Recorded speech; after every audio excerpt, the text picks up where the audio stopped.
수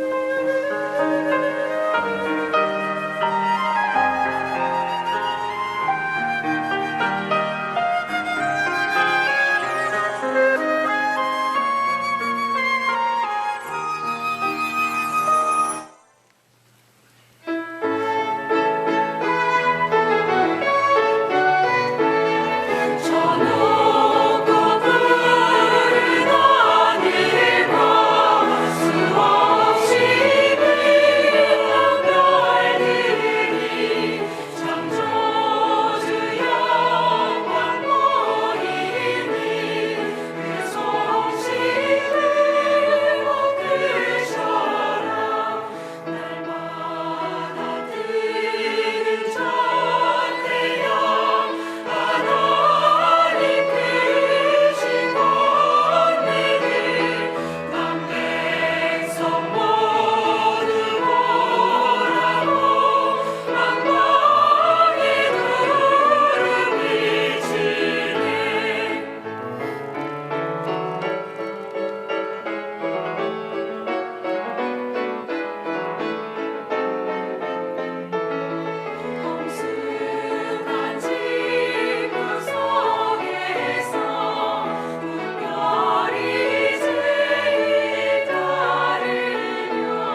Баярлалаа.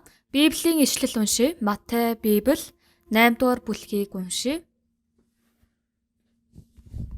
Матай 8 дугаар бүлгийн 1 дугаар ишлэлээс уншия.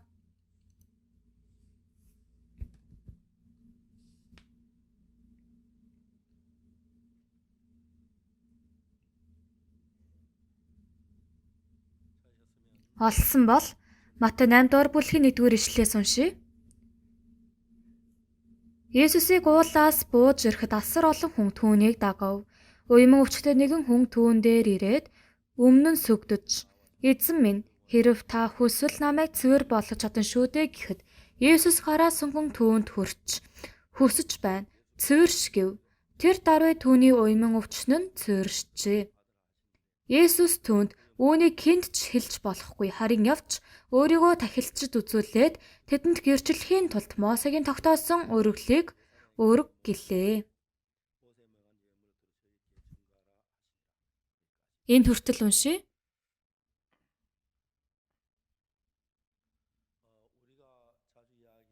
Бидний маш их ярьдаг Джоны тухай яриад үзье. За, Джон бол солонгосын дайнд оролцоод нэг нүд, баруун гар, баруун хөлөө алдсан. Тэгээд Америкт буцах явцад Джоны нэг түүхийг бид нэр сонссон тийм ээ. Би энэ биеэр Америк руу буцах юм бол хэн намайг хараад баярлах болоо? Өөрийн найзуудыг нэг нэгээр бодож үзсэн. Хэн ч тэр аимшигтай өөрийгөө хараад баярлахгүй хаа гэж бодсон. Тэгээд Джон хамгийн сүүлчийн удаагаар найз, охин, найз банд нарыг гэж бодож үзсэн үед, урд нь би ирүүлсэн үед тэд нар надад дуртай байсан. Харин за одоо хамгийн сүүлчийн удаа ээжийн тухай бодож үзсэн. За хэрвээ ээж ийм өвчтөе байгаа намайг харвал баярлах болоо. Нэг нүд байхгүй, ийм аимшигтай царайтай болсон намайг хараад. Тэгээд Джоны сэтгэл дотор урд нь ээж надад тайртай байсан. Тэр үед миний бие ийм байгаагүй. Харин одоо ийм биеэр ээжийн өмнө очих юм бол надад дургүй болох хаа гэсэн сэтгэл төрсөн. Хэрвээ би энэ биеэр ээжийн өмнө очих юм бол ээж намайг хараад намайг гадуурхах юм бол надад дургүй болох юм бол нэг мөсөө би зүгээр ээжийн өмнө очихгүй ах нь ээжэд сайн биш шүү. Джон бол ээжийн сэтгэлийг ерөөсөө мэдэх боломжгүй байсан. Тэгээд Джон хамгийн сүүлд ямар сонголтыг сонгодог вэ гэвэл ээжийн сэтгэлийг мэдхийн тулд утсаар ярьдаг. Ээжээ би Джон байна. Ээж нь бүр үнэхээр их гайхсан. Дайнд оролцохоор явсан хүүн залгсан болохоор миний хүүч одоо хаана байгаа вэ?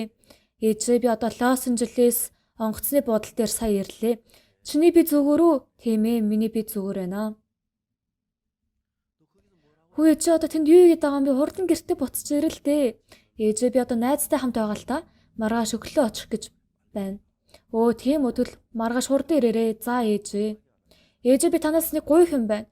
Юу гуйх гэж байгаа юм бэ? Миний найз байгаа л та. Дайнд оролцох үед уулзсан найз байгаа. Тэр газрын мен гიშгээд нэг нүдээ алдаад, нэг гаргүй, нэг хөлхөө болсон. Өө хөөхий гэж ямар өрөвдөлтэй юм бэ? Тийм ээ ээжээ. Ээжээ. Би тэр найзтай хамт амьдрмаар байна. Тэгж болох уу? Тэгж асуусан. Тэгсэн үед ээж нь "Хүү ээж, дайнд оролцсон чинь ямар их мэдрэмтгий хүн болсон юм бэ? Чи бодоод үзэлтэй. Нэг гаргүй, нэг хөлгүй хүнтэй хамт амьдрах юм бол зөндөө хэцүү шттэ. Тэр хүн яаж нойл орж, яаж усанд орох юм бэ? Тийм хүнтэй байх юм бол хамт амьдрах үнэхээр хэцүү шттэ. Чи тэрийг мэдэхгүй байна. Чи тэр найзд хэлээ тэрний гэртээ яв гэж хэл." Джон бол яг өөрийн бодит өөрийгөө нууж, ээжд бол өөр Джоны тухай ярьж байсан. Ээжд бол өөрийн хүүхэд бусад хүний хүүхдүүдийг гэж ярих юм бол үнэхээр тэнгэр газар шиг ялгаатай ханддаг. Мэдээж өөр хүүхэд Тийм өвчтөе олсон гэсэн болохоор яваа гэж хэлсэн тийм ээ. Харин үнэхээр Джоныг тийм байгаа гэд мэдсэн бол ээж нь би чамайг амьд байгаадаа үнэхээр их баяртай байна. Би одоо хөгчөрсөн штэ. Миний хийх юм гэж юу яах вэ? Одоо би чиний төлөө амьдрах, чиний гар болж чиний хөл болёо. Би чамтай хамт байх үнэхээр сайхан шүү. Мэдээж ээж бол ингэж л ярьсан байх. Ингэж л ярих байсан. Харин Джон бол тодорхой ээжийн сэтгэлийг мэдлгүйгээр өөрийн найз гэж хэлсэн болохоор мэдээж өөрийн хүүч биш өөр хүний хүүхэд тэгж өвчтэй хахад ямар эцэг ихэн тэгж өсөхийг хүсвэ тэ. Тийм болохоор яваарэ гэсэн.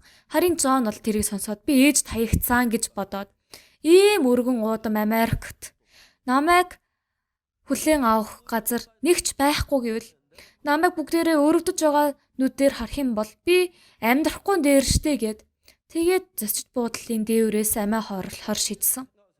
Энэ тухай сайн бодоод үзвэл бид нар итгэлийн амьдралаар амьдрах үед ч гэсэн яг ийм байдаг. Хамгийн чухал зүйл маань Бурхан бидний бодол шийдвэр маань эрс өөр байдаг учраас бид нар Бурханы сэтгэлийг таамаглаж ийм байхаа гэж бодож итгэлийн амьдралаар амьдрах юм бол үнэхээр бүтэхгүй. Харин Библиэд илгэж Бурханы амлалтын үгийг уншиж тодорхойгоор үнэхээр Бурхан надад тусал хэм байна. Айл эсвэл туслахгүй юм байна гэд ингэж тодорхой Библийг харж тийм ээ. Өөрийн сэтгэлийг хоосолж Библиэд тулгуурлаж тодорхой олж харах ёстой. Би шүүгдэх үед шүүгч маань юу гэсэн гэвэл би энэ шүүхийг яг зөв шийдвэр гаргахын тулд интернетийн мэдээ үзээгүй. Ерөөсөө тийм интернетээс мэдээлэл харахгүйгээр өгөгдсөн байгаа энэ нотлогоо баталгаануудыг л харж би шийдвэр гаргахаар би шийдсэн гэж хэлж байсан. Тэгээд тэр шүүгч маань бид нарыг буруутгаж байгаа хүмүүс манай цуглаан номлолыг айгүй хэсгээр нь аваад ингэж худлаа. Тэд нэг бичлэг гаргаад тэр шүүгчд үзүүлсэн байсан. Тэгээ бид нар 10 гаруй номлолыг шүүгчд явуулаад тэр шүүгч маань миний номлог бүгдийг сонссон. Тэгээ тэр шүүгч маань миний сэтгэлийг мэдэх болсон. Тэгээд намайг буруутгаж байгаа хүмүүс маань худлаа ингэж хийснийг шүүгч өөрөө миний бүх номлолыг сонсоод үннийг нотолсон байгаа. За эндээс хэлмээр байгаа зүйл нь юу гэвэл хүмүүс бол айгүй их өөрийн мэдрэмжтэй байдаг. Айгүй их өөрийн мэдрэмжээр юмнуудыг шүүх гэж байдаг. Нэг хөдөөний автобус нэг айгүй халуун өдөр. Цонхоо онгойлгосон ч гэсэн айгүй халууцж байсан. Тэг явж байсан үед нөгөө нэг талаас нэг эмэгтэй гараа ингэж хөдөлгөж байсан. Тэг автобусны жолооч автобусаа зогсоосон. Тэгсээд нөгөө эмэгтэй болвол нь гүйж ирэх ёстой боловч айгүй удаан алхаж ирж байсан. Тэг машин дотроос айгүй олон хүмүүс ингэж ирсэн. Одоо энэ джип машин юм уу жижиг тэрэг юм хурдан ирээч ийм олон хүмүүсийг хүлээлгээд байх юм гээд хар яг тэр эмэгтэй нь яг автобусан дээр ирээд яг орж ирсэн үед үнэхээр хөөх эмэгтэйсэн.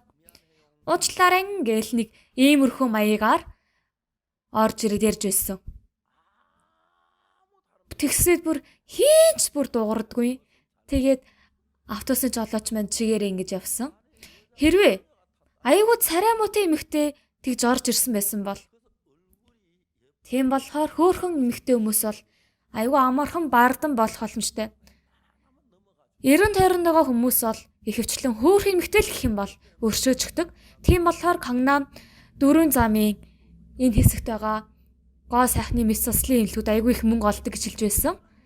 За, эдгээр зүйлүүд бол хүмүүсийн мэдрэмжтэд хамаардаг зүйлүүд байгаа. За, хоёр дахь нь баг хүү гахайн хашаанд байх үед, гахаа хариулах үед юу гэсэн бэ? Гахаа хариулах үед үнэхээр их өлсөөд гахайн хоол идсэн ч гэсэн хоол нь шингэхгүй үнэхээр их зовлонтой байсан. Цацаг алдаад бүр яг үхэх шахсан. Тэр үед баг хүү юу гэсэн бэ?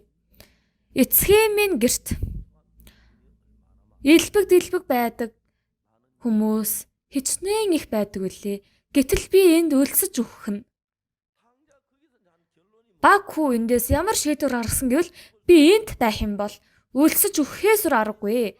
Харин эцгээ минь гэрт очих юм бол хөлсөлсөн хүмүүс зөндөө байгаа. Зарцнаар зөндөө байгаа. Энийг тодорхой яг тэрэд ухаарсан. Самари ордны хаалганы уур 4 уян өвчтэй хүн байсан. Тэр 4 уян өвчтэй хүмүүс ингэж ярьдаг. Бид нар яагаад эндээс өгөхийг хүлээгээд байгаа юм бэ? Ордонд орж өгнө үү? Энд орж өгнө үү? Ялгаагүй штэ. Армажуудын хооронд очиж бид нар бууж өгөө. Бид нарыг өршөөж өгөх юм бол бид нар тэнд амьдрна. Бид нарыг өршөөж өгөхгүй бол бид нар үхнэ. Тэд нар бол маш шудраг, ширүүн.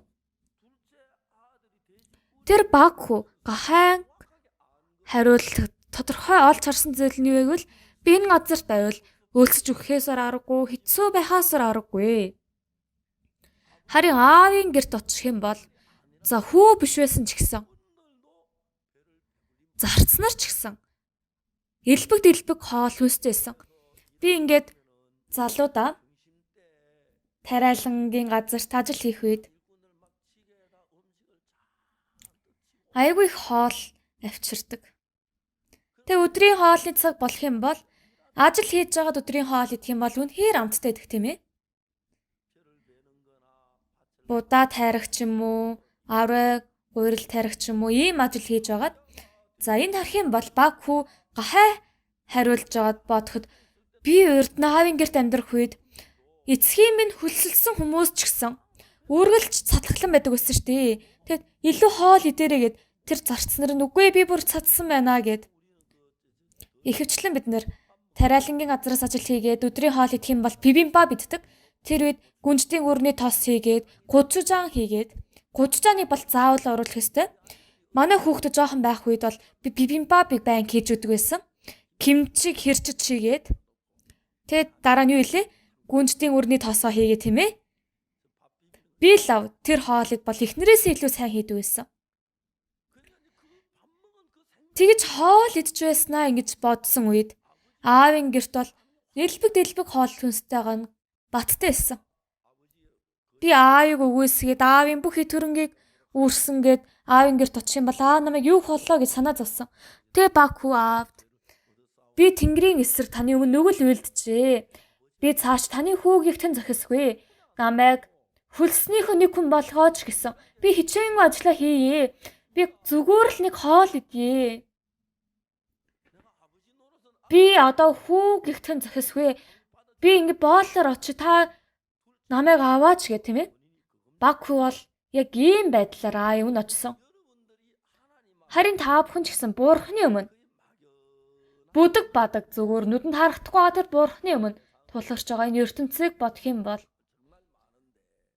айгу бүдэг бадаг байх үе их байдаг. Харин Библиэд дэлгэж тодорхой аавын сэтгэлийг мэдэж бидний нөхцөл байдлыг мэдэж шийдвэр гаргах юм бол итгэлийн амьдрал гэдэг нь үнэхээр амархан байдаг.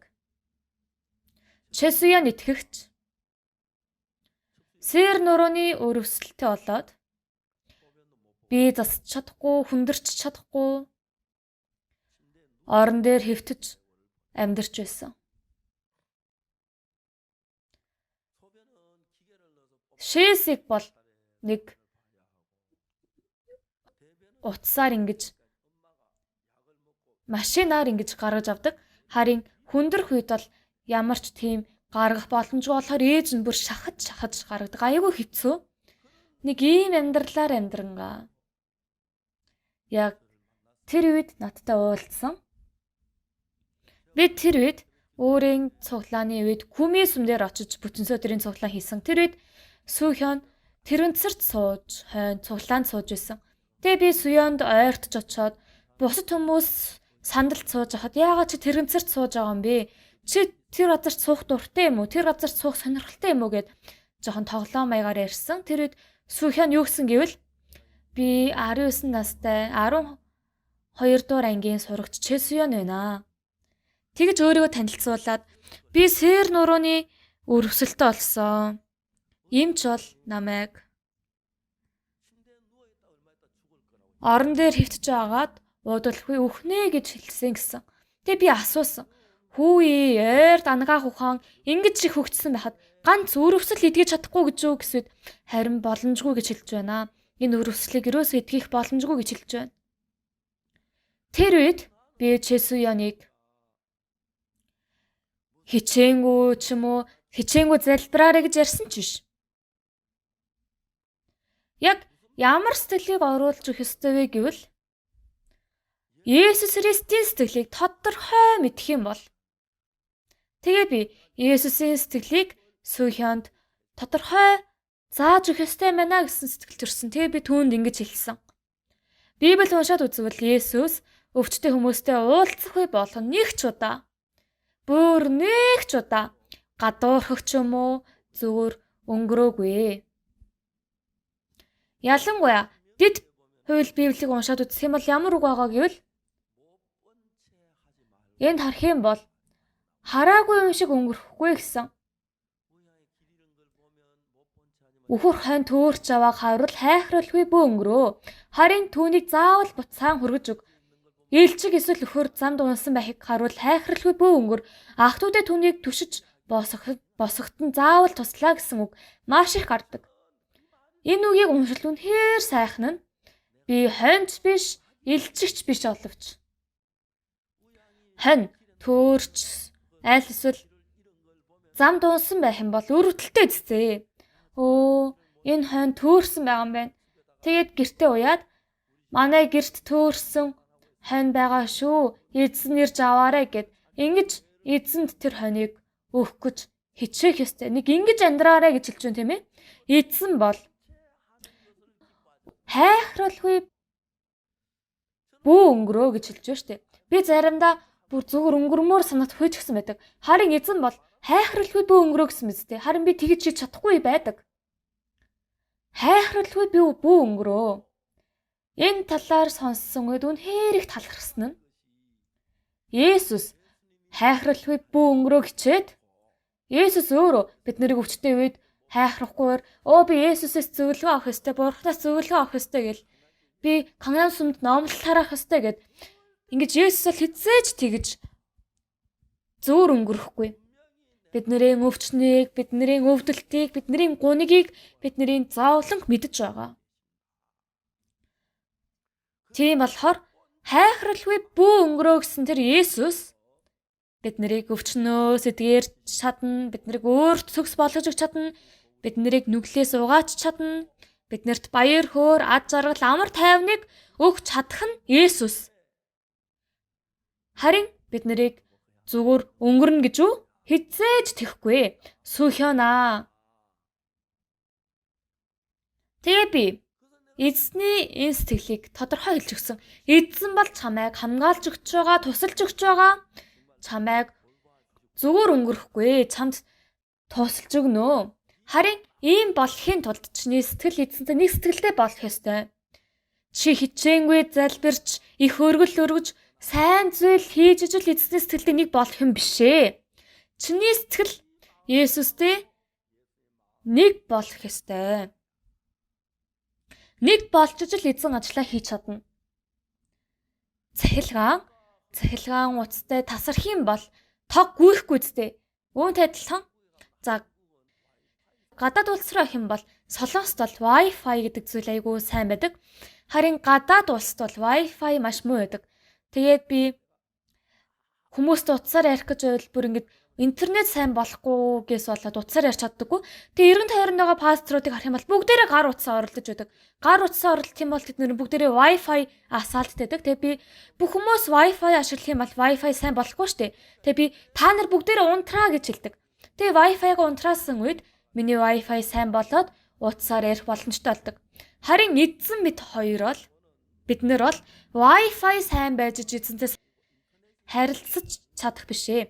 Эзэнтэй нэг сэтгэлтэй болцсон үед л эзэнтэй ажиллахад хамгийн сайхан боломжтой цаг гэдэг. Эзэнтэй тэрэ гэдэг нь юу вэ гэвэл Есүс 38 жил өвчтөе байсан хүнд бас төсгөрөө аваад яв гэсэн тийм ээ. Энэ 38 жил өвчтөе байсан хүн Есүс ажлаа хийхэд хамгийн сайхан болцолтой байсан нь юу вэ гэвэл бос дэвсгэрээ аваад яв гэсэн үед Есүс намайг алхаж явуулах юм байна. Бос дэвсгэрээ аваад яв гэсэн үед эзэн намайг бос дэвсгэрээ аваад явхад намайг хангалттай ингэж болгож өгсөн байгаа юм байна. Би алхаж чадах юм байна штэ. Тэгвэл нэг ийм сэтгэлтэй болох юм бол эзэн бос дэвсгэрээ аваад яв гэсэн сэтгэлтэй нэг сэтгэлтэй болно. Тэгвэл тэр өдрөөс эхэлж тог цахилгаан утастай холбогдсон үед тэр үед цахилгаан гүйж жоохон ч гэсэн цахилгаан утас тасрах юм бол тог гүйж чадахгүй. Харин тэрийг сайн холбох юм бол бидний гэрт тог орж ирээд хөргөгчөөж ажилуулад угаалгын машин, сэнс, зурагт будаа агшаагч гээд энэ бүх зүйлүүдийг ажилуулах боломжтой болно гэсэн үг. Тийм болохоор Чесуянд би чи хичээнгүй залбирх ёстой, чи хичээнгүй ханд өргөх ёстой, сайн юм хийх ёстой, гимших ёстой, ухаарах ёстой гэд нэг иймэрхүү юм ярих ёстой юм биш ээ. Есүстэй нэг сэтгэлтэй болох ёстой. Тэгжиж эзэн ажлаа хийж чадна.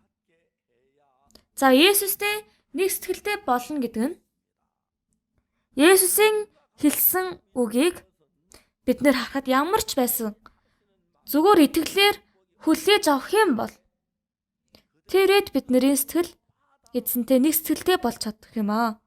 Тийм болохоор Библиэд бол итгэж байна уу? Итгэвэл итгэлийн дагуу болно гэж хэлж байгаа юм аа. Би Чесуянд хэлсэн. Би Матай, Марк, Лук, Йохан маш олон унш үзсэн. Энэ Библиэд Есүсийн тухай маш олон удаа уншиж үзсэн. Есүс бол нэг ч удаа өвчтөе үнийг харчаад хайхралгүй өнгөрөөгүй. Бүгдийг эдгээж, тусалж өгөөд, удирдах өгөөд явсан. За харин Есүс Бэцзад цөөрөмд очсон үед 38 жил өвчтөе байсан хүн хэвтэж байсан. Есүс бол тэр 38 жил өвчтөе байгаа хүнийг эдгээсэн. Харин үнэхээр харамсалтай зүйл маань Йохан 5 дугаар бүлгийг харах юм бол тэр үед Бэцзад цөөрөмд ирсэн үед маш олон өвчтөе, сохор, доглон, хатангэр хүмүүс хэвтэж байсан. Тэд нар хэвтэж байсан. Тэгэд уус хөдлөхийг хүлээж байсан гэсэн байгаа. За энд харах юм бол эдгэрэх боломжтой арга нь хоёр арга байгаа. Нэг нь юу вэ гэвэл Есүсийн ивэлээр эдгэрэх нэг арга байгаа. Нөгөө нэг арга нь илж ус хөдлөж өгөөд ус хөдлсөн үед төрүүлж орсон хүнийг эдгэж өнгөсөн тийм ээ. Ийм хоёр арга байна. Харин хүмүүс бол илж гэсэн болохоор Бурхны явуулсан Тэнгэрийн илч хэлгүүдэй гэж утсан. Харин энэ илч бол эзний Бурхны явуулсан илч биш, бузар сүнс шүү. Яагаад вэ? Есүс Бэцзад цөөрөмд очсон үед тэднэр бол Тэнгэр илч Есүс ирнэ гэдгийг мэдсэн болохоор төрүүлж тэдний нүдийг Есүс рүү харуулахгүй тулд зөвхөн тэр ус хөдлөхийг л анзааруулахын тулд тэдний ухааныг ингэж анхаарлыг татуулсан байсан. Тийм болохоор тэр илч бол сайн илч биш. Тэр газар цугларсан байгаа бүх хүмүүсийн нүрийг Есүс рүү уулан хандуулах ёстой боловч тэр цөөрөмд хөвтөж байсан бүх хүмүүс бол Есүс рүү харсан биш.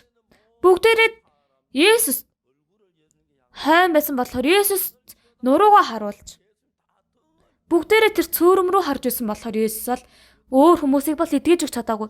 Харин тэр 38 жил өвчтөе байсан тэр ганц хүнийг л тэр цөөрмөөс эдгэж өгч чадсан. Тэр 38 жил өвчтөе хүн бол цөөрмийг ч харах хэрэггүй. Яагаад гэвэл уус хөдөлсөн ч гэсэн уус хөдлөх үед орж чадахгүй штэ. Өөр хүмүүс төрүүлж ороод байна гэж хэлсэн биз дээ.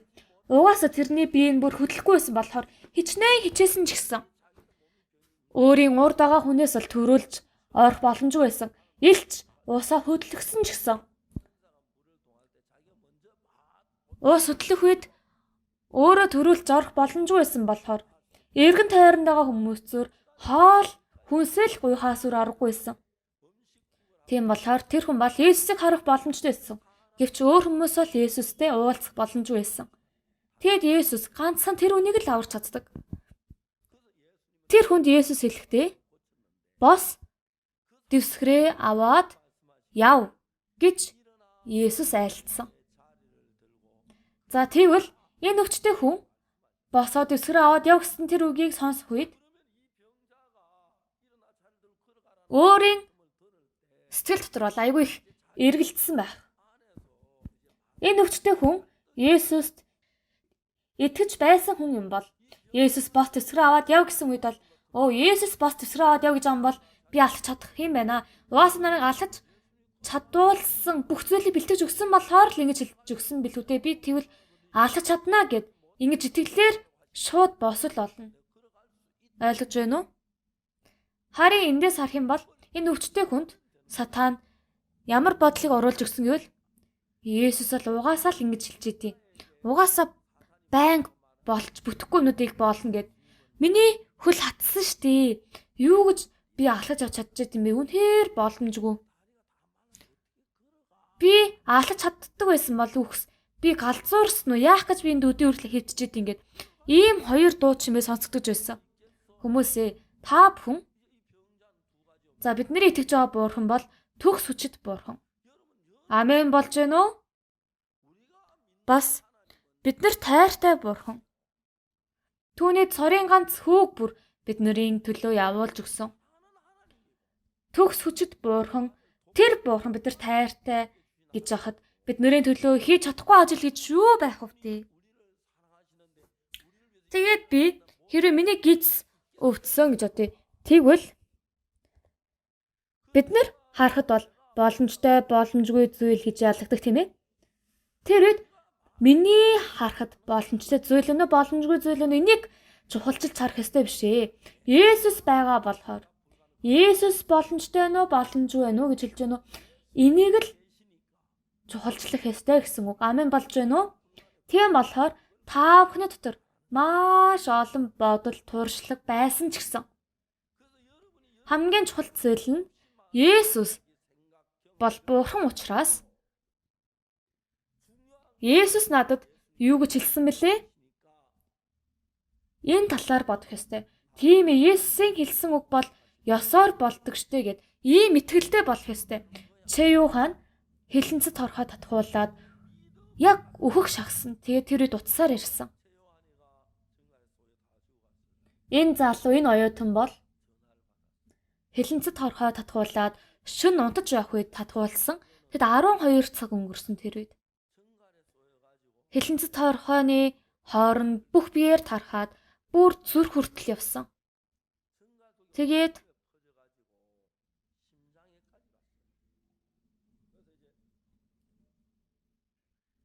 зүрхэн сайн цохилгогүйсэн. Тэгээд тэр газартаа сайн мэд түгээгч Чэ Юханыг алагдаад хөөе ухаантайгаараа ухаантай сэргэг байгаарэ гэл бүр ерөөсөө ухаан алдаж болохгүй болохоор тэрний зөндөө цагсан. Тэгээд имлэгт явсан. Тэгсүүд эмч маань хэлэхэд энэ залуу үхсэн байна. Хэлэнцэд орхоод татхуулсан байна. Харин яагаад одоо л ингэж имлэгт дагуулж ирж байгаа юм бэ?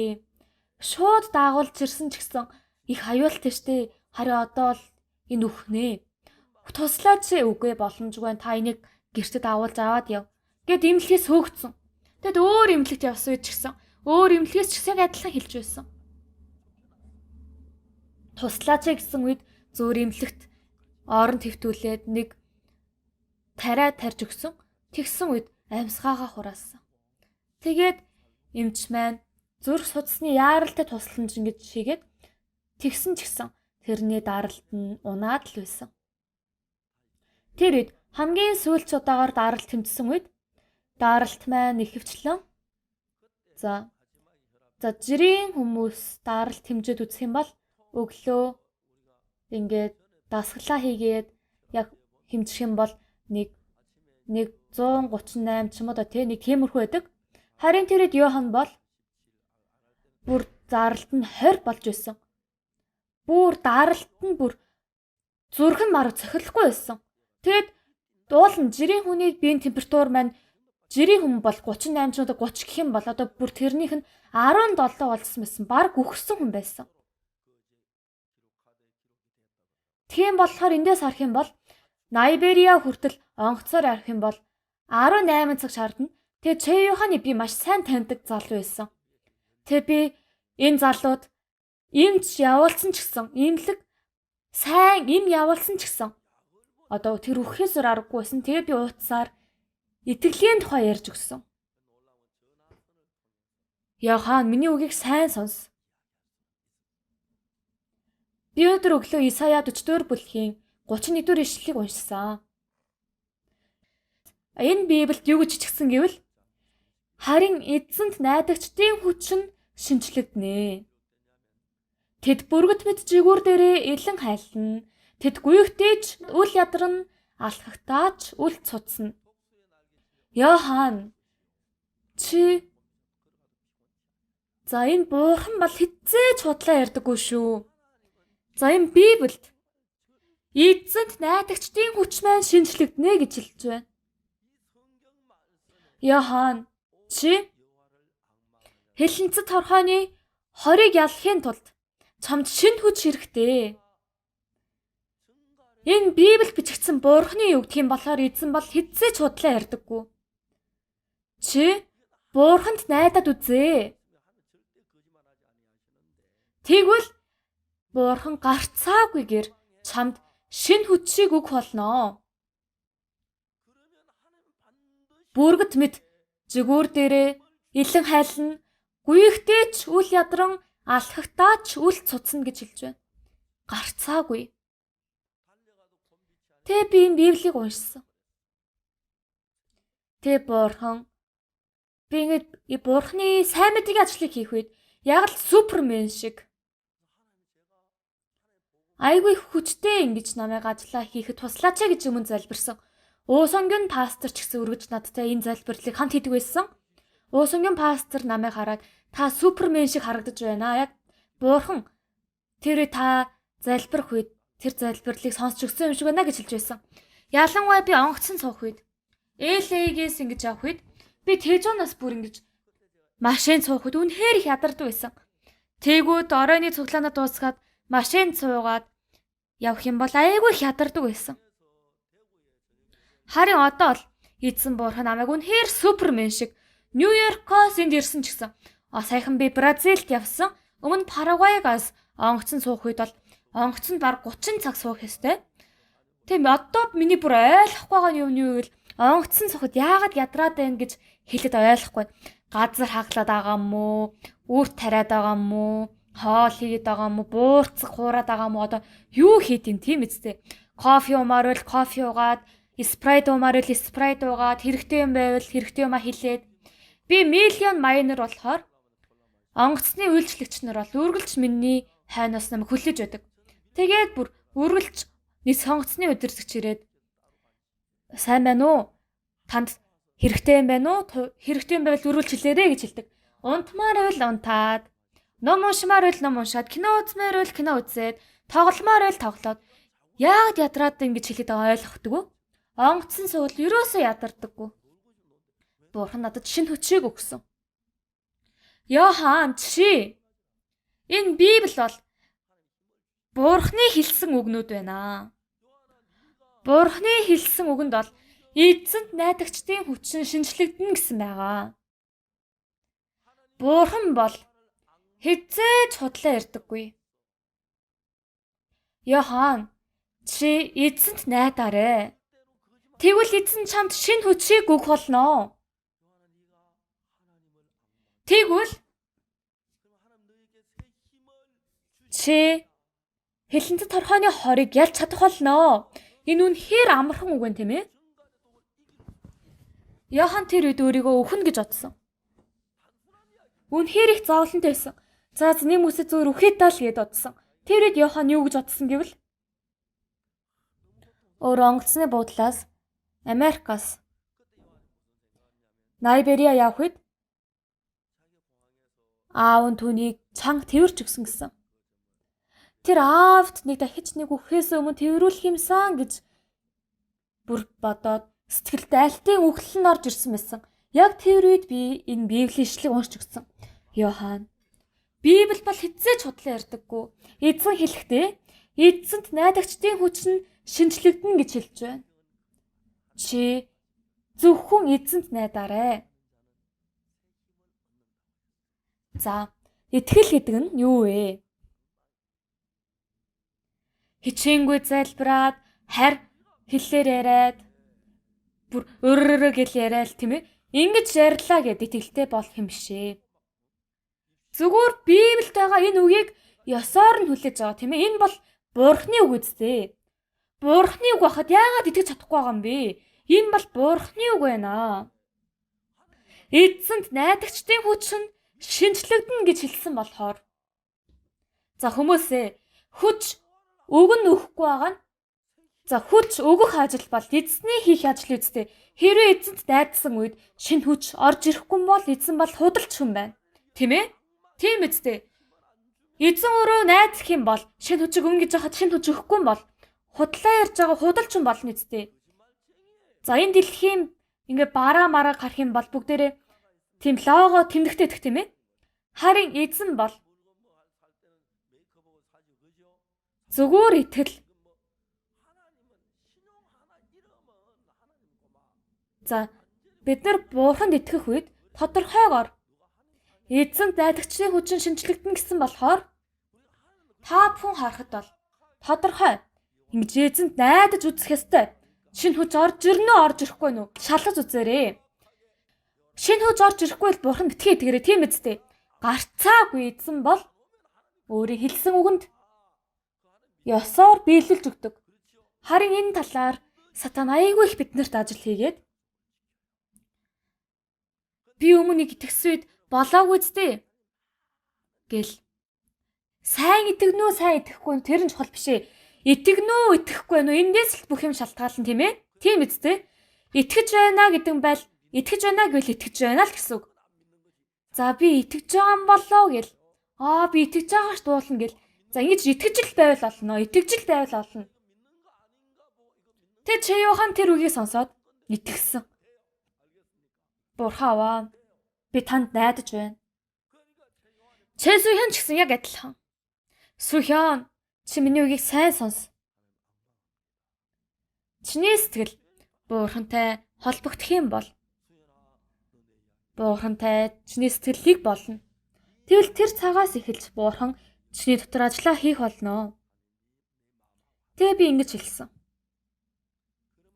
Бурхан бол Есүс энэ дэлхийд байх үед өвчтөе үнийг хараад зүгээр өнгөрөөгүй. Есүс бол өчигдөр байна уу, өнөөдөр байна уу яг адилхан байдаг учраас одоо ч гэсэн чиний өвчнийг эдгэж өгөхийг хүсэж байгаа. Тэгвэл Сүхян чиний сэтгэл ямар байсан үед Бурхантай нэг сэтгэлдээ болж чадахыг чи мэдхүү? Би тэгж асуусан. Есүс намайг эдгэж өгнө гэсэн юм бол Есүс намайг эдгэж өгөх юм биш үү гэд итгэсэн үед эзэн ажиллаа хийж чадна. Тэгээд би Сүхянд ингэж хэлсэн. Сүхяны нүдэн гинт ингэж нээгдээд яг итгэлтэй болж байгаа би яг мэдэрсэн. Сүхян хурдан босоорой. За би явлаа шүү гэд сүүл рүү буцсан. Нэг 3 сарын дараа над руу Сүхян захидал бичсэн. Тэр захианд пастраа эмчнэр бол намайг орон твтэж байгаа дөхнө гэж хэлсэн. Би үнэхээр юу ч хийсэн юм байхгүй. Үнэхээр үгэнд итгэснээс өөр юм хийгээгүй. Харин одоо би 0-д явдаг болсон. Одоо өөрийн гараар захиагаа ч гэсэн бичиж чаддаг болсон гэж хэлж байсан. Үнэхээр их талархсан. Тэгээ би тэр захиаг хараа бүр баярлаад нэг заазанд хаанад үлгсэн байсан л да. Харин нэг өдөр байхгүй болсон байсан. Тэрийг манай сүмийн нэвтрүүлгийн газраас аваад явсан шүү лээ. Яа тэгвэл тэр зургийг аюу их ингэж энэ талаар ярих юм бол зураг тавиадсан. Тэр захин аюу гоё захиа байсан болохоор уул нь хаанад үлгсэн байсан боловч аалга болсон байсан. Уул нь нэг манай сүмийн нэвтрүүлгийн газраас аваад явсан шүүсэн. Харин одоо ингэж таахгүй бодол нуугаад байгаа юм шиг байна. За харин Сүхяны бичсэн тэр итгэлийг харах юм бол үнэхээр гайхалтай. Тэр газарт юу гэж ичгсэн гэвэл би юу ч хийгээгүй. Миний хийсэн зүйл гэх юм бол итгэснээс өөр юм байхгүй. Харин одоо би 0 явж чаддаг болсон. Захиа бич чаддаг болсон гэсэн. Үнэхээр гайхалтай. Тэр хэд Сүхян юу хийсэн гэвэл сэр нурууны өрөвслээс болоод үхэхээсээр аргагүйсэн. Тэр хэд харин бурхантай нэг сэтгэлдээ болсон үед Есүс бол өвчтэй хүнийг нэг ч удаа зөвөр өнгөрөөгүй гэсэн. Эдгээж өгсөн, амьдруулж өгсөн гэсэн. Тэр Есүс итгэх юм бол миний өвчнийг ч гэсэн эдгэж өгөх юм байна гэд Сүхян итгэсэн байсан. Тэгэж итгээд итгэлээр хүлээж авсан. Хэрвээ за хайртай итгэгч нараа та бүхэн энэ итгэлийн талаар тодорхой мэдэж итгэлээр амьдрах юм бол үнэхээр аз жаргалтай шүү. Үнэхээр их аз жаргалтай. Манайд айгу хэцүү асуудлууд их байдаг байсан л та. Би энэ талаар та бүхэн зөндөө хэлж байсан. Би Падунд хамгийн анх нүүсэн үед тэр өдрийн шөнө бид нүүрс төрөгчин угаарын хийд аимсгалсан байсан. Тэгэд гинт манай охин уйлж байсан. Тэг миний эхнэр бол бүр ядраад нөгөө нүүж яг гэрсэн өдрөөсөн болохоор бүр их ядарсан байсан.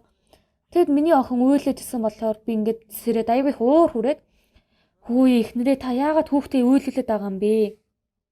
Тэгсэд үгүй яагаад ч байхад миний охин уйлээд байна гэд. Тэгээд жоохон тэрч өгөөд миний охин дахиж унтсан. Тэгээд нэг худалгүйгээр дахиад миний охин уйлж исэн.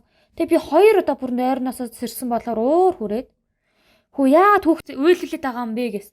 Үгүй би юу ч хийгээг байхад энэ зүгээр уйлээд байна гэд. Тэг гэрлээ асаасан үед уул нь юу ч болоогүйсэн.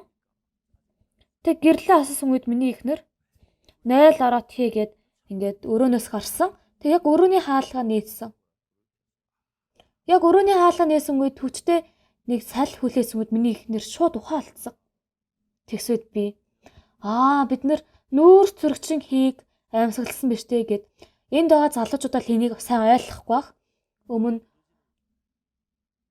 түлж ингэж нүүрс түлж амьдардаг байсан үед бол энэ талаар хүмүүс маш сайн мэднэ. Нүүрс төрөгчин хийг шууд аимсгалаад гадагшаа гарах юм бол шууд ухаалтдаг.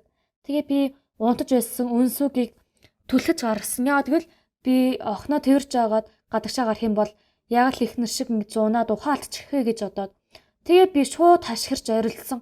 Юу гэж хашгирсныг бол сайн санахгүй л да. Харин авраач л гэж хэлсэн байх. Тэгэд хажуу айлын хүн ирээд яасан бэ гэд бид нүүрс төрөгчин хий амьсгаллаа гэд.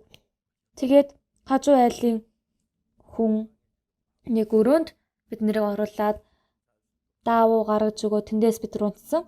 Хажуу айлын эгч маань цагаан кимчи гэж байгаа тэр кимчиг авчирсан. Яг нүүрс төрөгчин хий амьсгалсан үед тэрийг уусан үед яг ухаан орж байсан. Манай сасан хүмүүс бол энийг аюу сайн мэддэг болохоор түнгимчиг айлдیں۔ Ингэж хийгээд хадгалаа тавьд юм лээ. Тэгээ би ингэ бодоод утсан үед үнэхээр их буурхан талархсан. Томчууд ч гэсэн ерөөсөө мэдэхгүй байхад тэр жоох хөхт юу мэдхв дээ. Тэр жоох хөхт үйлэхгүйсэн бол бид нар бол тэр шөнө юу ч мэдэхгүй унтсан байх. Тэгэд 2 дахь удаагаар миний охин уйлж ингээл тэгэл арагдал дахиад унтуулсан байсан бол бид нар нүүрс төрөгчин хийг амьсгалаа баг сонинд гарах шахсан. Харин сонинд гараагүй л дээ. Магадгүй ингэж сонинд гарах байсан байх. Дөнгөж гэрлээд нэг бятсан охинтой нэг айл нүүрс төрөгчин хий амьсгалаад үхсэн ингээд тийм мэдээ болон гарах шахсан. Харин би сайн мэдээгийн дотор амьдрах та. Өөрийгөө хамгаалах гэж би нэг хичээгээгүй. Бурхан өөрөө хамгаалж байгааг тодорхой баттай харсан. Харин өнөөдөр бидэнд байгаа асуудал нь юу вэ гэвэл баг хүү. Аавын гэрт очих юм бол хоол хүнс нь элбэг дэлбэг байгаа нь үнэн боловч сатан биднэрт ийм ажлуудыг аюу их дарамттай ажил болгодог тийм ээ. Аавын гэрт явах ажлыг аюу их дарамттай болгодог. Тийм болохоор бид нэр аюу ингэж шудраг байх ёстой. Аарын гэрт бол зөндөө их хоол хүнсээр элбэг боолот зөндөө байгаа штэ. Харин би энд өлсөж үхэх нь. За энд харах юм бол хүнд байгаа хүний бодол энэ бүх зүйлийг хаяад та бүхэнд хэцүү асуудал байна уу, айл эсвэл хүүхдүүд нь өвчтэй байна уу гэд янз бүрийн асуудал байх үед өөрийн бодлыг, өөрийн сэтгэлийг бүгдийг хаяад хэрвээ бурхан байсан бол энийг яах байсан болоо гэж бодох ёстой. За хоёр дахь нь юу гэвэл за би өдий хүртэл Библийг уншихгүй махан биелэг амьдэрсэн. Бүтэнсэ өдрийн цуглаанд ч гэсэн таслаад үнэхээр махан биелэг амьдэрсэн, зурагт үзэж амьдэрсэн. Би ингэж махан биелэг амьдэрсэн үед бурхан минь дотор ажиллаа хийх үү гэл иймэрхүү бодлыг бүгдийг устгаж хаях ёстой.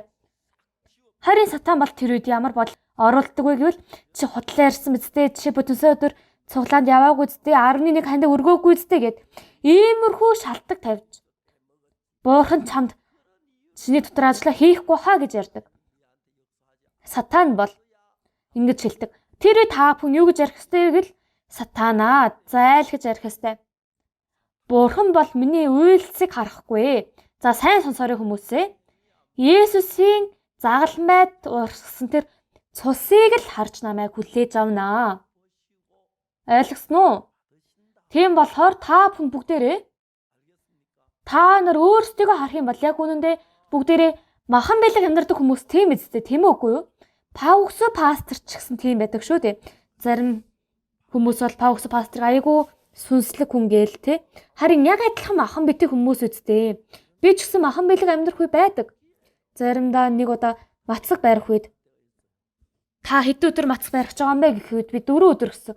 Харин 2 өдөр яг барьсан үед айгүй их өлсөө те бурхан залбирлыг сонсч өгсөн болохоор би ингээд за мацаг барьж дууслаа гэж хэлсэн үед миний ихнэр ингэн гэж мэдсэн юм аа л гэж ярьсан. Үгүй би ганцхан удаа л тэгсэн уул байнга тэгдэггүй ганц удаа тэгсэн үед миний ихнэр тэгж ярьж байсан. Миний ихнэр бол байнга намайг үнэлэх үед байнга доогуур үнэлж байдаг. Би тэр үед тэгж бодож байсан. Би гэдэг хүн бол бүр тийм хүн. Ингэж бас махан биелэг амьдрах үеч гэсэн байдаг. Тэгээд миний гидс бүр гараад зураг авах үед миний гидс аягүй их гарсан байсан. Тэгээд би оройн хоолой ойрд идэхгүй байх гэж хичээж байгаа. Харин би сая 5 дахь өдөр манай найралтууны хамтлагийн удирдагчийн гэрт 9 бүлгийн цуглаан болсон. Тэгээд тийч очисон үед далайн хясааны зутан шүл хийсэн байсан. Тэгээд нэг шин кимчэд арсан байсан. Тэр кимч нь үнэхээр амтартай байсан. Тэгээд би уулын нэг амсаад шууд болио доо гэж утсан. Харин хажууд исэн мөнөмжүн итгэгчд далайн хясааны зутан шүлээ өгөөд үнэхээр амттай байсан болохоор бүр ухаангүй идээд нэг харсад өө яна би ингэж болохгүй штэ л гэж бодсон. Би л үнэхээр хоолнд дуртай. Би гээд хоолны ширээнээс за одоо би яг идэх болио доо гэд халбаа ингэ тавьсан ч гэсэн өөрөө ч мэдгүй халбаа бариад ингэж идээд байдаг.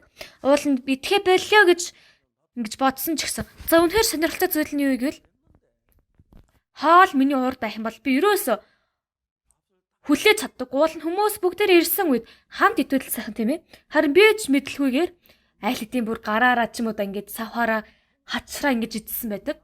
Ингэж хоол нь би үнэхээр их дуртай. Энэ удаа тэр юу илээ?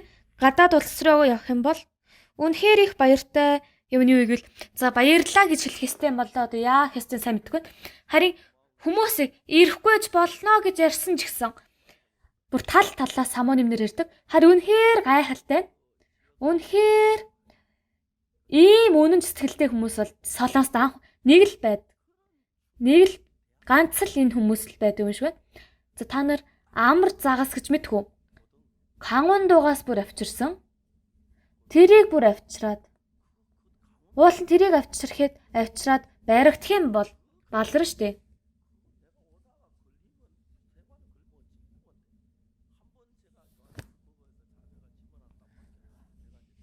Харин тэрийг болвол навчрах боломжгүй. Харин би тэрийг гавчоод баригдчих вэдэ гэж айгүй хайсан болж баригдаагүй. Тэгээд бас агшаасан 10 будаа ч гэсэн авчираад бид нар жоохон байхдаа бол бүр үнэхээр 10 будаа дургу байсан. Харин одоо л цагаан будаанаас илүү 10 будаанд дурсаалаад байгаа. Харин үнэхээр амттай. ингээд хөгшин болсон ингээд хөгшрөх тусам ингээд өөрийгөө хянах чадвар айгүй их буурд юм билээ. Тэгээ би яг ингээд итгэхгүй яа гэд ингээд шийдсэн ч гэсэн өөрөө ч битгэхгүй ингээд хоол идэж иждэг. Тэгэл дараа би өдөр хэтэр хийх юм идчихлээ штэ гэд. Харин өлсөхөөс л ав дээвэр байсан яг үнэндээ.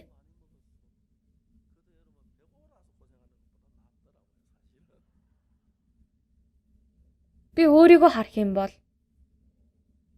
Бурхан миний дотор ажиллаа хийж чадах нөхцөл болцол нэг ч байхгүй. Харин та бүхэн Бурханы өмнө гарах үед бол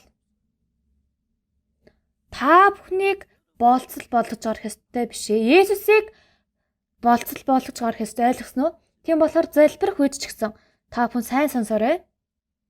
Бурхан аваа. Есүс Христийн нэрээр залбирлаа гэж ярих ёстой. Хан Хёжонгийн нэрээр залбирлаа гэж ярьж болохгүй. Пангмунтэйг байна гэж ярьж болохгүй. Ойлгосноо? Өөрийн нэрээр хизээж залбирч болохгүй. Пауксуугийн нэрээр ч гэсэн болохгүй. Залбирх үед бол хамгийн сүүлд Есүсийн нэрээр ингэж гарын үсгээ зурж дуусгах ёстой. Тийм болохоор Бурхан бидний залбирлыг сонсох үед Есүсийн цус, Есүсийн нэрийг харж сонсч өгдөг болохоор Есүсийн нэрээр залбирх юм бол Бурхан сонсохоос аргагүй болно. Тийм болохоор бид нар бол үнэхээр төгс итгэлийн амьдралаар амьдрах боломжтой тийм болцлын дунд тийм итгэлийн амьдралаар амьдарч байгаа. Яг гэвэл Есүсээс илүү төгс хүн бол нэгч байхгүй учраас. Есүс Христийн нэрээр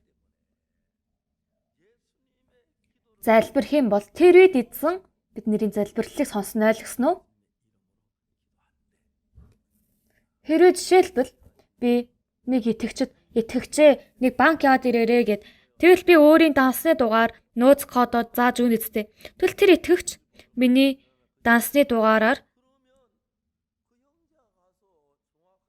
тамагтай одоо л нэг тамаг мамаг хэрэггүй болсон мөлий шууд банкнд очивол болдог гэсэн. Тэгээ шууд миний нэр бичээл кодо бичих юм бол мөнгө авах боломжтой тийм ээ. Миний нэрээр авах юм бол болно үстэй тийм ээ. Харин Бурханы хаанчлалд орох үед бол Пауксуугийн нэрээр биш, Есүс Христийн нэрээр хийх ёстой. Есүсийн нэрээр хийх юм бол банкнаас Пауксуугийн нэрээр авахд бол шууд мөнгө авах боломжтойтой адилхан Тэнгэрийн газарт явах үед бол бид нэр хичнээн их буруу юм хийсэн ч гэсэн бидний буруу хийсэн тэр үйлдэл мань огт хамаагүй. Би 11 хандваад энэ үед өргөөгүй, цуглаан тасалсан, ертөнцийн хүмүүстэй нийлж явж исэн, айр хуусан гэл эднэр нь ямар ч асуудал болохгүй. Есүсийн нэрээр л гарах юм бол болно. Үнэхээр бидний хийсэн үйлдэлийг ямар ч асуудал биш юм шиг төгс шийдэж өгсөн тэр зүйл нь юу гэвэл загалмайн хүч шүү. Ойлгосноо? Тийм болохоор бүр төгс та бүхнийг гүйцэлдүүлж өгсөн болохоор ойлгож байна уу? Өөрт төгс Есүсийн үгэнд итгэх ёстой. За өнөөдөр энд гарч байгаа уйман хүчтэй хүн байна тийм ээ? Энэ уйман хүчтэй хүн юу гэсэн гэвэл уйман хүчтэй нэгэн хүн түүн дээр ирээд өмнө нь цөгдөж эзэн минь хэрв та хүсвэл намайг цэвэр болгож чадна шүү дээ гэсэн. За энэ уйман хүчтэй хүн бол тосхонд орж амьдарч чадахгүй үстэй. Тийм болохоор уулнаас яг бууж ирэх үед яг тосхонд ирэхээс өмнө нуугдаж байжгаад Есүс яг уулаас бууж ирэх үед гэсэн тийм ээ. Библиэлд ч тийж үчигсэн мэт. Есүсийг уулаас бууж ирэхэд асар олон хүн түүнийг дагав. Уйман хүчтэй нэгэн хүн түүн дээр ирээд өмнө нь сүгдэж эзэн минь та хүсвэл намайг цэвэр болгож чадна шүү дээ гэсэн. Энэ уйман хүчтэй хүн юу гэсэн гэвэл Есүс та миний өвчнийг цэвэр болгож чадах чадвартай хүн. Хэрв та хүсвэл та чаднаа. Энэ уйман хүчтэй хүн бол өөрөө үнэхээр сул дорой оловч эзэн та хүсвэл та намайг цэвэр болгож чадна шүү дээ. Тэгсэн үед Есүс хүсэж байна гэдэг тийм ээ. Хүсэж байна. Цэвэрш гэв гээд. Тэр даруй түүний уйман хүч нь цэвэршжээ гэсэн байгаа. За бид нарыг амьдарч байгаа энэ дэлхийн ертөнц Одоо Есүсийн дэлхийгээс яваад удаж байгаа боловч тэр Есүс амьд байсан үедээ яг адилхан сэтгэлээр эзэн одоо ч гэсэн ажлаа хийж байгаа мэнэ гэдэг үгэнд би гисэнд итгэсэн. Бид нар ямар байна тэр огт хамаагүй. Есүсийн нэрээр гарсан үед өөдөр ярьсантай адилхан би хамгийн ихэнд ярьсан тэр Жон гэдэг хүн бол өөрөө нэг нүдгүй, нэг гаргүй, нэг хөлгүй болсон үед ээж навд дургуулах баха, ээж намайг үдсэн ядах баха гэсэн өөрийн бодол байсан. Тэгээ ээж рүү залгаад юу гэсэн бэ? Ээж ээ, би Жон байна. Өө Жон, чи одоо хаана байна? Лос Анжелес сонгосын буудал дээр сая буусан. Чиний би ирүүл үү? Жон бол тийм ээ гэж хариулсан.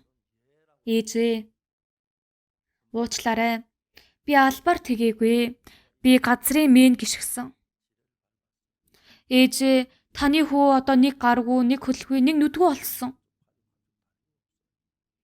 Уул нь ингэж хэлэх ёстой зү. Тэгээд ээж нь тэр үгийг сонсох үед би чамайг хармааргүй битгээр гэх юм бол мэдээж очихгүй гэж олон тийм ээ? Харин ээж бол миний хүү нэрээ тийм гэж үү? За ойлголоо. Харин чамайг ингэж амьд үлдэж ирсэн гэдэгт би баяртай байна. Чи солонгосын эрх чөлөөний төлөө өөрийн гар хөлөө өргөснийг би үнэхээр сайн зүйл гэж бодож байна. Миний хүү хурдан ирээрээ. Би машинаар чамайг авахаар очих юм уу? Магадгүй ээж нь ингэж хэлсэн байх. Харин Жон бол байгаа байдлыг ёсоор нь хэлээгүй. Ээж, надад нэг найз байгаа. Цэргийн газраас дайны үед уулзсан найз. Тэр найз газрын мэн гიშгээд нэг нүдгүй, нэг гар хөлгүй болсон. Өөрийн хүү байсан бол зүгээр. Харин ямар эцэг ихэн бус түүний хүүхдийг тэгж хүлээж авах юм бэ? Мэдээж авахгүй үстэй. Жон энэ үед алдаа гаргасан. Жон ингэж алдаа гаргасантай адилхан бид нэр ч гэсэн эзний өмнө үнэхээр их алдаа гаргадаг. Эзэн миний залбирлыг сонсохгүй хаа.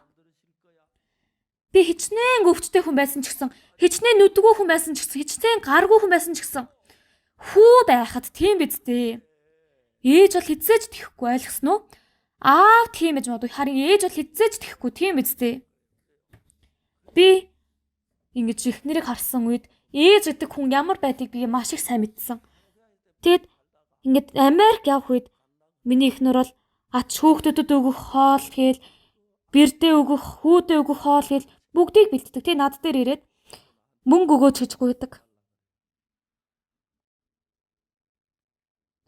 Манай айлд бол бүр яг төлөвлөгөөтэйдэг. Миний ихнэр Америк ямар байна гэж юусэн ярьдаггүй. Тэгэд яг явах болох юм бол бэр залгадаг. Миний бэр хамгийн ийдэг хоолойгоор тэр утсаар ярьдаг. Сайн байсан уу гэвэл за яасан гэвэл аваа. Та энэ удаа их нартайгаа та хамт ирээч гэд. Үгүй танай хадам ээж чинь чам бие муутайгаа штэ. Ааваа ээж ирэхгүй бол би юу ч хийж чадахгүй штэ. Ээж заал ирэх хэвээр би нэг хит мэдэхгүй гээл. Уул нь өөр аягүй сайн хийдэг л дээ. Харин хадам ээжийг дуудах гад ингэж хэлдэг. Манай яг гэрийн ингэж явагддаг юмдыг харах юм бол яг л бүр тогтолцоо яг үүссэн юм шиг аягүй ингэж явагддаг. Тэгээ би ингэ сайн харах юм бол миний ихнэр ач хүүхдүүдэд хоол ингээд хоол хийгээд би ийм ярьж болохгүй л те миний ихнэр энэ талаар ярих дурггүй. Харин нэг удаа явхад кимчээ дарсан те би загинсан. Битгий юм хийдэ би өөрөө мэдээд аваад байна гэд. Тэгэд кимчээ ингэж бэлдээд тэгээд нэг цүнхэнд хийсэн. Тэг яг онгоцон суух гэж байсан үед цүнхэн жоох онгорхой байсан. Тэгээ би жоох том дуурж яа энэ хүмүүс зүгээр өнгөрөх нь харъя гэл өнгөрсөн. Кимч бол айгүй хүнд. Тэгэд кимчийг нэг удаа нэг хүн шалах гэж байжгаад нөгөө цүнхэн унаад тэгээд нөгөө ажилчсан бүр сандраад яана гэд.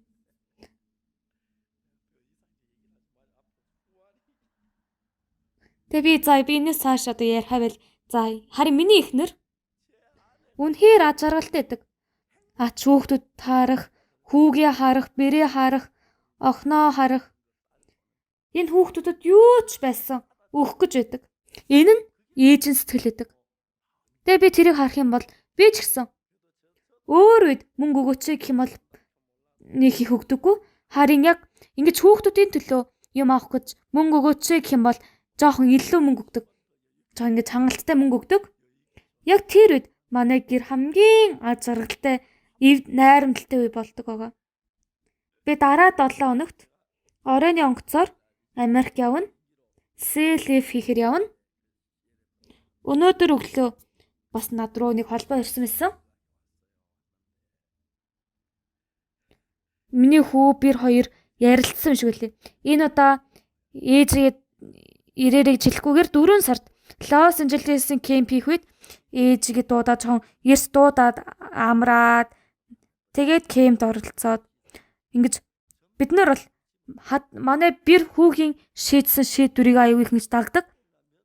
Харин манай хүү бэр хоёр зүгээр ингэж хэлж байгаа биш. Үнэхээр хадам ээжиг бодож ингэж шийдвэр гаргаж өгч байгаа болохоор би ч гэсэн за зэднэр ингэж хадам ээжийн төлөө гэсэн сэтгэлээр шийдвэр гаргаж байгаа юм чин дээ гэл ингэ би зүр боддог. Ингэж хүүхдүүдийн төлөө боддоггүй хүн гэх юм бол бараг хойд ээж, хойд аав гэж ярих боломжтой тийм үстэй. Хүүхдүүдийн төлөө ерөөсөө бодохгүй байгаа хүн байвал тэр хүнийг сайн ажиллаад үзэх юм бол хойд аав байж магадгүй, хойд ээж байж магадгүй. Харин манай бурхан бол төрсөн аав ээжээсээ илүү биднэр тайртай. Харин бид нар бол сатан мэхлэгдээд за ингэж бол болохгүй хаа. Ингэж хийвэл миний залбирлыг сонсохгүй хаа. Ингэж хийвэл миний залбирлыг сонсохгүй хаа гэд. Яагаад ийм бодлыг та нар хүлээж аваад байгаа юм бэ? Энэ бол үнэхээр сатаны өгч байгаа бодлыг та нар тэр сатаны бодлыг устгах ёстой. Энэ бол эзний өгсөн бодлыг хүлээж авах ёстой. Итгэлийн амьдралаар амьдрах үед энийг тодорхой ялгах ёстой. Энийг тодорхой ялгаж мэдэх юм бол итгэлийн амьдрал үнэхээр амархан байдаг. Тэгвэл үнэхээр эзэн бидний дотор ажиллах амархан. Чэйүү хаан амьд байгаа ч гэсэн Чэйүү хааны гэрчлэлийг бол би баг 1000 удаа хэлж байсан байхаа. Баг тоолж үзээг боловч энэ талаар гэрчлэл хийх үе болгон үнэхээр сайхан байдаг. Манай Солонгос, манай чуулганд байгаа итгэгчнэр энэ номл, энэ Чэйүү хааны талаар мэдэхгүй байгаа хүн гэж байдаггүй. Нэг хүний ингэж амийг аварсан гэдэг нь ямар их гайхалтай юм бэ? Нэг хүний амьдралыг өөрчилсөн, Чэйүүн итгэрсэн юм гээл. Намгямям пастор тэр өдөр яг үхэн гэсэн үе дараагийн өдөр эмнэлгээс бүр гарсан. Ингэж эзэнд итгэхгүй юм бол тийм ээ. Эзэнд гуйгаал эзний өмнө энийг сонсч өгөөч гэд. Ингэж залбирх юм бол эзэн ч гэсэн дуртай эзтэй. Эзнээс юу ч гуйхгүй бол эзэн ч гэсэн уйд нь үздэй. Тийм болохоор та бүхэн ч гэсэн бид нар Есүсийн цусаар өөр хүүхдүүд болцсон, бидний зөвтгсөн, бидний гадна төрхийг харахгүй гэсэн, бидний нүглийг цас мэд угаасан гэсэн. Тийм болохоор миний гаргасан алдааг бол эзэн харахгүй. Тэгж мунхаг сатаны өгсөн эзэн би буруу юм хийсэн штэ, эзэн миний залбирлыг сонсголоо гэд иймэрхүү сатаны бодлыг та бүхэн хаяарай. 19 настай 12 дугаар ангийн Чэйүүн жижигхэн нэг эмэгтэй охин байсан. Харин би ганц эзний үгийг хэлж өгсөн үе тэр үнд итгэсэн. Эмчнэр бол үнэхээр үхээс аргагүй гэсэн. Харин Чэйүүн бол миний хэлсэн тэр Библиэд байгаа үгэнд итгэсэн. Тэр захидлын Библиэд үнэхээр гайхалтай байсан гэсэн байгаа. Манай гэр бүлийн сэтгэлэн ч гэсэн манай аав ээжийн сэтгэл ч гэсэн эзний өмнө маш хэрэгсэн байгаа гэж ярьж байсан. Тэр үед юу гэсэн гэл үнэхээр гайхалтай гэсэн. За эндээс харах юм бол бичгэн сайн харагдахгүй тийм ээ. Бурхны үнэхээр их талархдаг. Би бол сайн мэдээ чуулганд байгаа итгэгч нар бол нүгэлт дундсан хүн нэгч байхгүй байхыг хүсэж байна. Одоо хүртэл нүглээс уучлагдаагүйгээд ичээд байх хэрэггүй. Бүр нүглээс уучлагдаагүй ч гэсэн байгаа шүү дээ. Тийм болохоор энэ авралын талаар тодорхой бус байна гэх юм бол ичгүй шууд ярьж олноо. Тэгвэл би онгоцны плетийн цагаач гэсэн хойшлуулаад ч гэсэн би сайн мэдээг тарааж өгье. За итгэлийн амьдралаар амьдарцгаая. Энэ газарт маш олон пасторууд ирсэн байгаа. Энэ удаа 95 пасторууд манай сургалтанд хамрагдаж байгаа. Бас цаашдаа ч гэсэн сурахын тулд Америкт байр авсан байгаа. Энийг ботхоор л ад жаргалтай. Сая энэтхэгт бас байр авахын тулд пасторуудыг цуглуулад тэр камераар зураг аваад ном хийгээд ингэж надад харуулсан. Тэгээ би авчрааг болохоор энийг бол харуулж чадаагүй л дээ. Дэлхийд даяар байгаа пасторууд бид нар шиг аврал аваад гин нүглээс уучлагдах харгийг сураад итгэлийн амьдралаар амьдрах харгийг сураад тэгэх юм бол энэ дэлхий үнэхээр сайжрах юм шиг байна. Бид нар ийм ажлуудыг хийж 2017 оноос 2018, 2019 гээд яг ярих юм бол 2 жил юм тийм ээ. Харин 2019 он яг дөнгөж эхэлсэн болохоор харин Бурхан үнэхээр гайхалтайгаар 84 мянган пасторууд аврал авсан.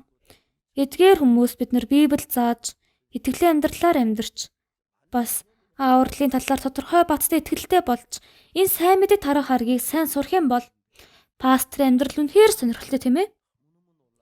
Та бүхэн ч гэсэн залбираад Бурхан тэр залбирлыг сонсчих юм бол тэр залбирлыг мартдаггүй үстэй.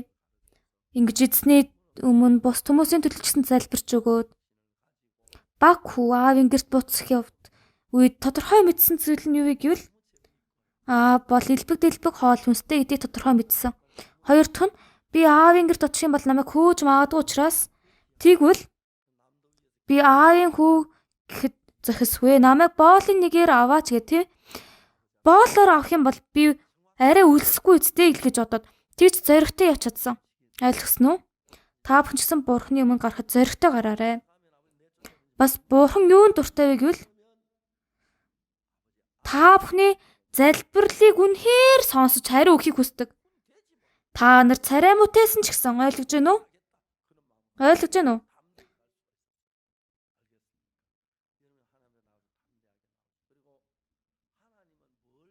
Үнэхээр Бурханд итгэж байгаа итгэлээр л эзний өмнө гарах юм бол эзэн үнэхээр их баярлдаг шүү. Одоо бид нар Бурханыг баярлуулцгаая. Битгий Бурханыг уйдгартай байлгацгаая.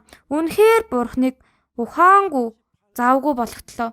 Бидний дунд ажлаа завгүй хийхээр эзний сэтгэлийг бид нар мэдэж ингэж залбирх юм бол эзэн бидний залбирлыг сонсох юм биш тэгээд ингэж итгэлээр эзний өмнө залбирсан үед эзэн гарцаагүй бидний дотор ажлаа хийнэ. Тийм болохоор Бурханы та бүхний амьдрал дотор Бурхан ажиллаа гэх юм бол ч сайхан юм бэ. Сая миний ярьсанчлан өнсөг тэр үед үйлээгүй байсан бол манай гэр бүл бүгдээр өөхөх байсан. Харин тэр үед биднийг хамгаалж өгсөн Бурхан байгаа. Бас одоо хүртэл тусалцсаар байгаа. Бид нарыг гэрүүл сайн мэдээ тараалагдж байгааг харах юм бол үнэхээр талархдаг. Бид нар цаашдаа за ихтэй нэг 50 жилийн дараа энд харах юм бол энд байгаа хүмүүс баруун талан ч үлдэхгүй байх тийм ээ. За тал нь үлдэж магадгүй хүмүүсийн дундаж наслт нь өндөр болоод байгаа болохоор харин 50 жил бол үнэхээр хорон зур шүү. 30 жил өнгөрөх юм бол энд байхгүй хүн бас байж магадгүй. 30 жил бол үнэхээр байгна хүн. Харин Бурханы улсад бол мөнхийн ад жаргалтай амьдралаар амьдарч тийм ээ. Тийм болохоор энэ байгна хүн хорон зур амьдралын турш сайн мэдээгийн төлөө сүн дотор хэрэгтэй юм байл зоригтой эзний өмнө гуйж итгэж тэгж эзэнтэй ойр дотн болохыг хүсэж байна. Та нар бол хөрштэй ойр дотн мөртлөө Бурхантай ойр дотн биш хүмүүс байдаг. Бас хамаатантай ойрхон мөртлөө Бурхантай ойр дотн биш хүмүүс байдаг. Харин хамгийн их нь Бурхантай ойрхон дараа нөхөртэй дараа гэр бүлтэй байх ёстой. Ойлгож байна уу? Та бүхний амьдрал дотор эзэн заавгүй ажлыг хүсэж байна.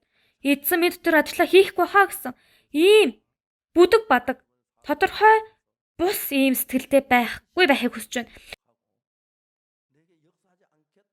Библийн ишлэлээр дамжуулан би ийм ишлэлүүдээр дамжуулан эзэн ажлаа хийж өгнө гэсэн итгэлийг та бүхэнд оруулж өгье.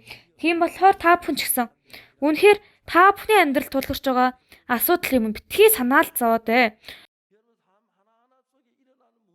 Бурхан бол гарцаагүй ажлаа хийж өгч чадна.